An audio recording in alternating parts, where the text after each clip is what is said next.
भी उचित नहीं है, क्योंकि यज्ञ अर्थात विष्णु के निमित्त किए हुए कर्म के सिवा अन्य कर्म में लगा हुआ मनुष्य कर्मों द्वारा बनता है। आसक्ति से रहित हुआ उस परमेश्वर के निमित्त कर्म का भली प्रकार आचरण करे।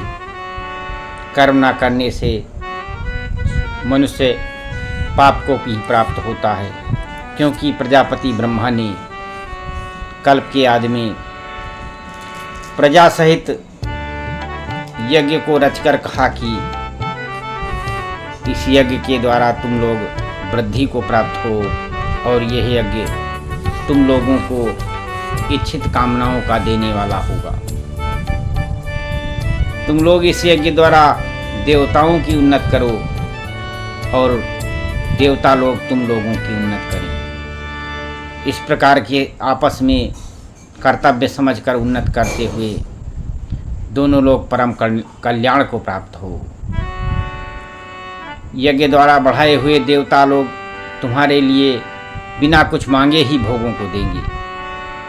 उनके द्वारा दिए हुए भोगों को जो पुरुष इनके दिए बिना ही भोगता है वह निश्चय ही चोर है, क्योंकि यज्ञ से बचे हुए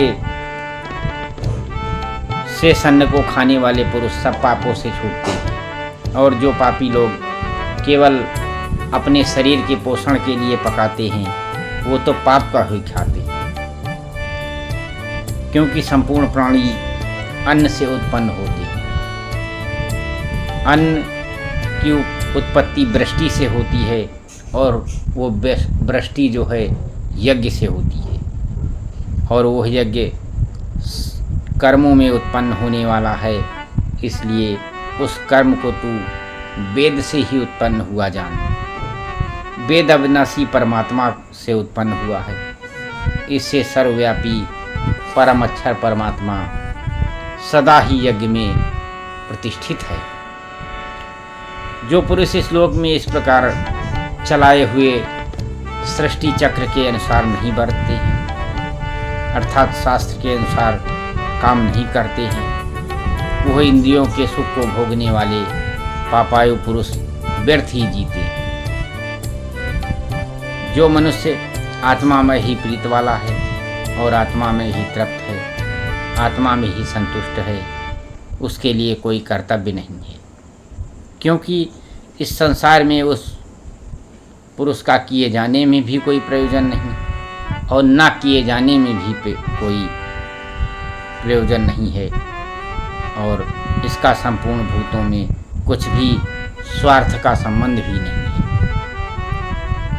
तो भी केवल लोक हितार्थ उसके द्वारा कर्म किए जाते हैं। इसलिए अनासक्त हुआ निरंतर कर्तव्य कर्म का अच्छी प्रकार आचरण करना चाहिए, क्योंकि अनासक्त पुरुष कर्म करता हुआ परमात्मा को प्राप्त होता है।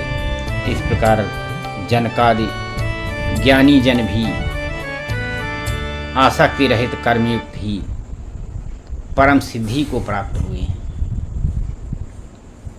इसलिए तथा संग्रह को लोक संग्रह को देखता हुआ भी कोई भी पुरुष कर्म करने के लिए ही योग्य है। श्रेष्ठ पुरुष जो जो आचरण करते हैं, अन्य पुरुष भी उनके अनुसार ही काम करते हैं। वो पुरुष जो कुछ प्रमाण कर देते हैं, लोग भी उसी के अनुसार चलते हैं। इसलिए हे अर्जुन, यद्यपि मुझे तीनों लोकों में कुछ भी कर्तव्य नहीं है तथा कुछ भी प्राप्त होने योग्य वस्तु अप्राप्त नहीं है, तो भी मैं कर्म करता हुआ ही बरतता हूँ। इस प्रकार ये श्री कृष्ण महाराज अर्जुन से कह रहे हैं कि यदि मैं सावधान हुआ कदाचित कर्म में ना बरतूं तो हे अर्जुन, सब प्रकार से मनुष्य मेरे बर्ताव के अनुसार बरतने लग जाएं और सब लोग भ्रष्ट हो जाएं और मैं वर्ण संकर का करने वाला बनूंगा। तथा इस सारी प्रजा का हनन करूंगा, अर्थात उसको मानने वाला बनूंगा। इसलिए हे भारत, कर्म में आसक्त हुए अज्ञानी जन जैसे कर्म करते हैं, वैसे ही अनासक्त हुआ विद्वान भी लोक शिक्षा को चाहता हुआ कर्म करे। ज्ञानी पुरुष को चाहिए कि कर्मों में आसक्ति वाले अज्ञानियों की बुद्धि में भ्रम अर्थात कर्मों में अश्रद्धा उत्पन्न न करे।